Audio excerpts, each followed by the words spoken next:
আচ্ছা, যুবসাথী প্রকল্পের অ্যাপ্লাই শুরু হয়ে গেছে, ক্যাম্প চালু হয়ে গেছে। গতকাল থেকেই কিন্তু 15ই ফেব্রুয়ারি থেকে ক্যাম্প চলবে কিন্তু আগামী 26 তারিখ পর্যন্ত। আপনারা অনেকেই ক্যাম্পে গিয়ে ফর্ম তুলে ফর্ম জমা করেছেন যুবসাথী প্রকল্পের জন্য, এবং এই যুবসাথী প্রকল্পে প্রতি মাসে আপনারা কিন্তু 1 এপ্রিল থেকে চালু যেটা টাকা দেওয়া রিলিজ করা শুরু করবে, সুবিধা দেওয়া শুরু করবে, সেটা হচ্ছে 1500 টাকা। হ্যাঁ, প্রতিটি বেকার ছেলে মেয়েরা কিন্তু এখানে আবেদন করতে পারবে। যারা যুবশ্রী প্রকল্পে আবেদন করেছেন তারা কি আবেদন করতে পারবেন? এটা নিয়ে অবশ্যই একটা ধোঁয়াশা রয়েছে। আমি এই ভিডিওতে কারা কারা আবেদন করতে পারবে না আর কারা কারা আবেদন করতে পারবে সেটাও বলে দেবো। তবে আজকের এই ভিডিওতে যে বিষয়টা সেটা হচ্ছে অনলাইনের মাধ্যমে আপনারা এবার ঘরে বসে সাইবার ক্যাফে থেকে হোক, বাংলা সহায়তা কেন্দ্র থেকে হোক, তারপর হচ্ছে সহজ তথ্যমিত্র কেন্দ্র হোক, যে কোনো জায়গা থেকে আপনি কিন্তু চাইলে নিজেই করতে পারেন। আপনি ফোন থেকেই অ্যাপ্লাইটা করতে পারবেন, কোনো সমস্যা নেই। আমি দেখাবো কিভাবে করবেন অ্যাপ্লাই অনলাইনের মাধ্যমে। ক্যাম্পে যাওয়ার দরকার নেই, কোথাও যাওয়ার দরকার নেই, আপনি অনলাইনের মাধ্যমে কিন্তু আবেদনটা করতে পারবেন ঘরে বসে এবার থেকে অনলাইনে। তো কিভাবে করবেন, অনলাইন স্টেপ কি রয়েছে, এবং সেই পোর্টালটা কোন পোর্টাল থেকে আপনারা আবেদনটা করবেন, কোন ওয়েবসাইট থেকে অ্যাপ্লাইটা শুরু হয়েছে, কোন ওয়েবসাইট থেকে আবেদনটা করবেন সেটাও বলে দেবো। তো চলুন শুরু করি। আমি দেখছি ভিডিওতে আপনার সঙ্গে শুভঙ্কর, আপনি হচ্ছেন আপনাদের প্রিয় ইউটিউব চ্যানেল এরা ফ্রেন্ড। চ্যানেলটাকে সাবস্ক্রাইব করবেন, ভিডিওটাকে লাইক করবেন, একটু বেশি করে শেয়ার করবেন যাতে করে এই ব্রেকিং আপডেট সবার কাছে পৌঁছায়। দেখুন, প্রথমে বলবো যেটা কারা আবেদন করতে পারবে না, এটা যুবশ্রী প্রকল্প। আপনারা অনেকেই কমেন্ট করেছেন দাদা যুবশ্রী প্রকল্পে ভাতা পাচ্ছি, আমরা কি আবেদন করতে পারবো? না, আপনারা এটাতে আবেদন করতে পারবেন না। যদি যুবশ্রী প্রকল্পের ভাতা আপনি পাচ্ছেন তাহলে এই যুব সাথী প্রকল্পের সুবিধা আপনি কিন্তু পাবেন না। এবং কৃষক বন্ধু প্রকল্পে যারা পাচ্ছেন সুবিধা তারাও এই যুব সাথীতে আবেদন করতে পারবে না। এবং দ্বিতীয়, তারপর তৃতীয় হচ্ছে যারা বার্ধক্য ভাতা, বৃদ্ধ ভাতা যেটাকে বলা হচ্ছে, তারপর হচ্ছে বিধবা ভাতা যারা পাচ্ছেন, কিংবা যারা পাচ্ছে হচ্ছে সামাজিক সুরক্ষার যে স্কিমগুলো রয়েছে সেগুলো যারা পাচ্ছে তারা কিন্তু এই প্রকল্পে আবেদন করতে পারবে না। এবং কারা পারবে? যারা অলরেডি বিভিন্ন এডুকেশন পারপাস যে স্কলারশিপ গুলো হয়, বৃত্তিমূলক স্কলারশিপ, এডুকেশনাল স্কলারশিপ যেগুলো হচ্ছে, ঐক্যশ্রী, মেধাশ্রী যে প্রকল্পগুলো রয়েছে, তো এইগুলোর যারা টাকা পায়, কোন স্কলারশিপের শিক্ষামূলক কোন রকম যদি টাকা পায় সরকারের পক্ষ থেকে, তাহলে তারা কিন্তু এই যুবসাথী প্রকল্পে আবেদন করতে পারবে। আরো একটা মেন বিষয়, যারা রেগুলার স্টুডেন্ট, যারা এখনো পড়াশোনা ছাড়েনি, কন্টিনিউ পড়াশোনা চলছে, হয়তো ফার্স্ট ইয়ারে পড়ছে, আগামীতে সেকেন্ড ইয়ারে উঠবে, তারপর থার্ড ইয়ারে উঠবে, কিংবা কেউ 11 পড়ছে, 12 পড়ছে, পড়াশোনা যারা এখনো ছেড়ে দেয়নি, যাদের কন্টিনিউ রয়েছে পড়াশোনা, তারা কিন্তু এই যুবসাথী প্রকল্পে আবেদন করতে পারবে না। রেগুলার স্টুডেন্টরা কিন্তু যুবসাথী প্রকল্পের জন্য আবেদন যোগ্য নন। তো আবেদন যোগ্য করা তারাই আবেদন যোগ্য যারা অ্যাকচুয়ালি বেকার, যাদের কোনো ইনকাম সোর্স নেই, যাদের কোন রকম সরকারি সামাজিক যে যে স্কিম গুলো রয়েছে কোন স্কিমের নাম নেই, লক্ষ্মীর ভান্ডার হোক, তারপর যুবশ্রী প্রকল্প হোক, এগুলোর মধ্যে যারা নেই তারা কিন্তু এই প্রকল্পে আবেদন করতে পারবে। তো এটা ক্লিয়ার আপনাদের। এবং বলে রাখি, অনলাইনে অ্যাপ্লাই করতে হলে বেশ কিছু ডকুমেন্ট আপনার রেডি রাখতে হবে, বিভিন্ন কাগজপত্র লাগবে, স্ক্যান করে পিডিএফ ফাইল করে রাখতে হবে, এবং তার জন্য নিয়ম রয়েছে। সেই নিয়ম অনুযায়ী আপনারা আগে ডকুমেন্ট গুলো স্ক্যান করে রেডি রাখবেন অ্যাপ্লাই করার আগে, তারপর অ্যাপ্লাইটা অনলাইনে শুরু করবেন। এবার অনলাইনে অ্যাপ্লাই শুরু করে দেবেন, তারপর আপনি একটা একটা করে দেখবেন যে ডকুমেন্ট চাইছে, এটা আবার স্ক্যান করবেন, সময় যাবে, তখন সার্ভারটা আপনার ডিসলিং হয়ে যেতে পারে, ডিঅ্যাক্টিভেট হয়ে যেতে পারে। তো আগে কি করবেন, আগে ডকুমেন্ট গুলোকে স্ক্যান করে কাগজপত্র রেডি রাখবেন সবকিছু, তারপর অ্যাপ্লাই বসবেন। ঠিক আছে, চলুন দেখে নিই কিভাবে আমরা অনলাইনে অ্যাপ্লাই করব। অনলাইনে দেখাচ্ছি, পোর্টাল থেকে দেখাচ্ছি, স্ক্রিন রেকর্ড করে দেখাবো আপনাদেরকে, মন দিয়ে দেখুন, তাহলে কোনো সমস্যা হবে না। আর ঘাবড়ানোর ব্যাপার নেই, চাপের ব্যাপার নেই, রিল্যাক্সে ঠান্ডা মাথায় অ্যাপ্লাইটা করবেন। চলুন দেখে নিই। আচ্ছা, অনলাইনের মাধ্যমে এবার আমি দেখাবো কিভাবে আপনারা অনলাইনে আবেদন করবেন। তো ওয়েবসাইটটা এই মুহূর্তে সার্ভার ডাউন রয়েছে, ওয়েবসাইটের সার্ভার ডাউন রয়েছে। আপনারা জাস্ট দুয়ারে সরকার ক্যাম্প লিখে গুগলে সার্চ করলেই প্রথমে লিঙ্ক পেয়ে যাবেন, লিঙ্কে ক্লিক করবেন, সঙ্গে সঙ্গে ওয়েবসাইটটা কিন্তু ওপেন হয়ে যাবে। এবং এই মুহূর্তে সার্ভার ডাউন, কোনোভাবেই কিন্তু ওয়েবসাইটটা ওপেন হচ্ছে না আমি যখন স্ক্রিন রেকর্ডটা করছি। তবে আমি বিকল্প অন্য একটা উপায়ে আপনার সঙ্গে শেয়ার করছি কিভাবে আপনারা ফর্মটা ফিল আপ করবেন, এবং অবশ্যই কি কি থাকছে ইম্পর্টেন্ট আপডেট। দেখুন, একটা সরকারি বিজ্ঞপ্তি রয়েছে, এটা নোটিশ, একটা ডেমো কপি দেওয়া রয়েছে, এখানে সমস্ত তথ্য দেওয়া রয়েছে। এখানে ইনফরমেশন আছে কি দেখুন, the government of West Bengal has approved the roll out of the বাংলার যুবসাথী।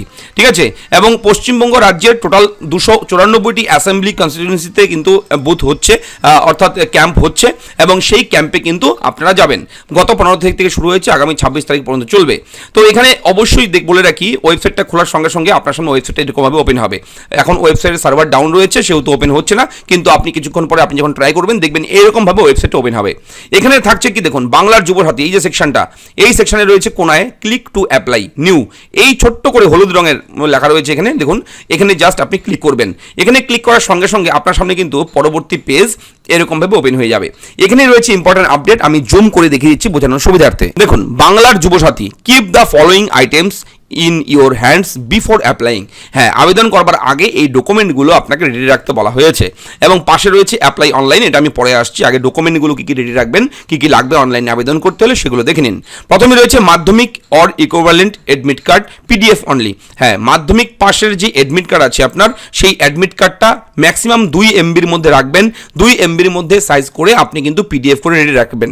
তারপর 2 নম্বরে বলা রয়েছে মাধ্যমিক মার্কশিট সার্টিফিকেট যে রয়েছে আপনার পাস সার্টিফিকেট, মাধ্যমিকের সার্টিফিকেট, সেটা অবশ্যই পিডিএফ ফাইলে আপনি স্ক্যান করে 2 MBর মধ্যে রাখবেন, স্ক্যান করে রাখবেন।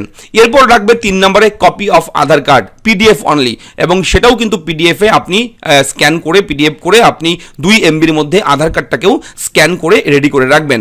4 নম্বরে রয়েছে copy of voter card, voter কার্ডটাকেও কিন্তু পিডিএফ ফাইল হিসেবে রাখবেন এবং 2 MBর মধ্যে আপনি সেটাকে রাখবেন স্ক্যান করে।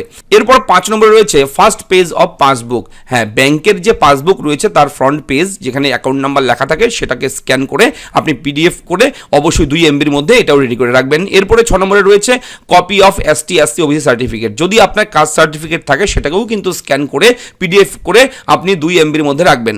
7 নম্বরে রয়েছে রিসেন্ট পাসপোর্ট সাইজ ছবি, আপনার একটা ফটো লাগবে পাসপোর্ট সাইজের, সেটাকে স্ক্যান করবেন করে অবশ্যই জেপিজি অথবা PNG দুটোর মধ্যে যে কোনো একটা ফরম্যাট করে রাখবেন। মোবাইলে ছবি তুলে ভালো করে সেটাকে পাসপোর্ট সাইজ করে আপনি 1 MBর মধ্যে রাখবেন এই ছবি, পাসপোর্ট সাইজের ছবিটা, এবং জেপিজি অথবা আপনি PNG ফরম্যাটে রাখতে পারেন সেই ছবিটা।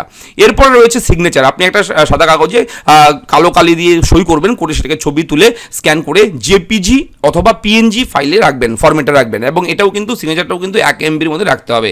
এবং একটা মোবাইল নাম্বার রাখবেন, যে মোবাইল নাম্বার আপনার ওটিপি আসবে, ওটিপি যাতে করে আসে, মোবাইলে যাতে রিচার্জ থাকে, রিচার্জ না থাকলে তো ওটিপি পাবেন না, সেহেতু সেটাও আপনি দেখে নেবেন, আগে ভেরিফাই করে নেবেন আপনি কোন ফোন নাম্বারটা দেবেন।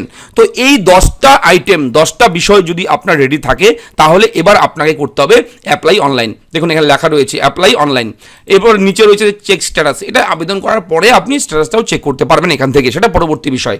তো অ্যাপ্লাই অনলাইন এই অপশানে যখন আপনি ক্লিক করবেন, ক্লিক করার সঙ্গে সঙ্গে আপনার সামনে কিন্তু এরকম অপশান চলে আসবে, অ্যাপ্লিকেট অ্যান্ড লগ ইন, এই পেজটা চলে আসবে। এখানে মোবাইল নাম্বার দেবেন, এখানে ক্যাপচা কোড দেবেন, দিয়ে গেট ওটিপিতে ক্লিক করবেন, সঙ্গে সঙ্গে রেজিস্টার মোবাইল, যেই মোবাইল নাম্বারটা দেবেন এখানে, সেখানে একটা ওটিপি আসবে। ওটিপি আসার পর আপনারা সেই ওটিপিটা কিন্তু এই যে এই জায়গায় বসিয়ে দেবেন, ঠিক আছে, অ্যাপ্লিকেট অ্যান্ড লগ ইন। এবার ভেরিফাই পিন অপশান থাকবে, ভেরিফাই পিনে ক্লিক করবেন। ভেরিফাই পিনে ক্লিক করার সঙ্গে সঙ্গে ভেরিফাই হয়ে আপনার অ্যাপ্লিকেশন ফর্মটা কিন্তু ওপেন হয়ে যাবে।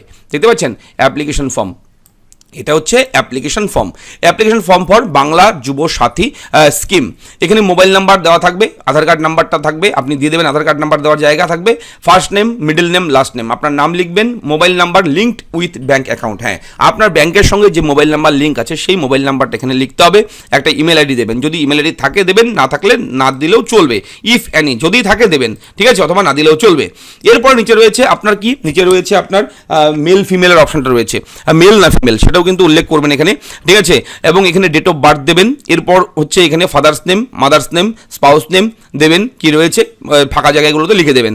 এবং ক্যাটাগরি, আপনার যদি কাস্ট সার্টিফিকেট থাকে, যদি ওবিসি হয়ে থাকেন ওবিসিতে ক্লিক করবেন, এসটি হলে এসটিতে ক্লিক করবেন, এসসি হলে এসসিতে ক্লিক করবেন, জেনারেল হলে জেনারেলে ক্লিক করবেন। ক্লিক করার পর যদি আপনি অন্য কাস্টে হয়ে থাকেন তাহলে হয়তো কাস্ট সার্টিফিকেটের নাম্বারটাও শো হতে পারে, অথবা এরকমই থাকবে। এরপর নিচের দিকে যাবেন, দেখুন নিচের দিকে যাওয়ার পর অবশ্যই ম্যারিটাল স্ট্যাটাস, এই ম্যারিটাল স্ট্যাটাসে লিখতে হবে আপনি ম্যারিড, আনম্যারিড, ডিভোর্সি না সেপারেট কি রয়েছে সেটা কিন্তু চুজ করবেন। এরপর কন্ট্যাক্ট ডিটেলস, আপনার বাড়ির নাম্বার, হাউস নাম্বার থাকলে দেবেন, অবশ্যই কিন্তু দিতে হবে এগুলো, ঠিক আছে, হাউস নাম্বার দিতে হবে। এবার ভিলেজ, গ্রামের নাম লিখবেন, পোস্ট অফিস, ডিস্ট্রিক্টের নাম, এরিয়া, আপনার কি মিউনিসিপ্যালিটি এরিয়া নাকি ব্লক এরিয়া সেটা চুজ করবেন। করার পর ব্লকের নাম, যদি মিউনিসিপ্যালিটি হয় মিউনিসিপ্যালিটির নাম এখান থেকে চুজ করে দেবেন। পুলিশ স্টেশনের নাম লিখবেন, পিনকোড লিখবেন, জিপি ওয়ার্ড নাম্বার লিখবেন, অবশ্যই কিন্তু স্টেট ওয়েস্ট বেঙ্গল অটোমেটিক থাকবে এটা। এরপর আপনার এডুকেশন ডিটেলস, দেখুন মাধ্যমিকের যে কোথা থেকে করেছেন, রোল নাম্বার কত ছিল এবং কত সালে পাস করেছেন সেটা দেবেন, এবং ব্যাংকের অ্যাকাউন্ট নাম্বার, কোন ব্রাঞ্চের অ্যাকাউন্ট রয়েছে, কোন ব্যাংকে আপনার অ্যাকাউন্ট রয়েছে, ব্যাংকের অ্যাকাউন্ট নাম্বার, আইএফএসসি কোড, ব্রাঞ্চের নাম, এগুলো দিতে হবে।